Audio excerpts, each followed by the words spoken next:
Special کہانی کے ناظرین السلام علیکم۔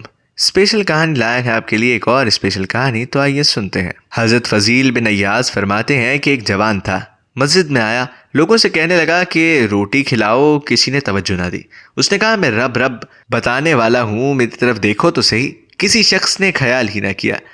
پھر اس نے کہا تھوڑا سوچو۔ نمازیوں سے اہل علاقہ سے کہا تو انہوں نے کہا کہ تیری طرح کے بڑے درویش دیکھے، مسجد کے محراب میں وہ رب کریم کا بندہ انتقال کر گیا۔ جب فوت ہو گیا تو مسجد کے امام نے اعلان کیا کہ چندہ دو، کوئی لاوارث فوت ہو گیا، کفن دینا ہے۔ چندہ اکٹھا ہوا، کفن خریدا، جنازہ پڑھا، عشاء کے بعد دفن کر کے آئے فجر کی نماز کے لیے۔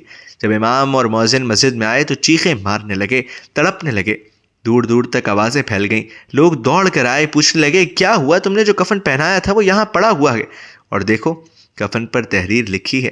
تحریر کیا ہے؟ عرش کے مالک نے لکھا ہے میرے دوست نے روٹی مانگی، تم نے نہیں دی، اس نے تمہیں میرے قریب کرنے کے لیے اپنی طرف توجہ کرنا چاہا، تم ہوئے نہیں، اور میرا یار تمہارے کفن کا محتاج تھا، سنبھال کے رکھو اپنا کفن، میں نے اسے جنت کا لباس عطا فرما دیا ہے۔ اللہ اکبر۔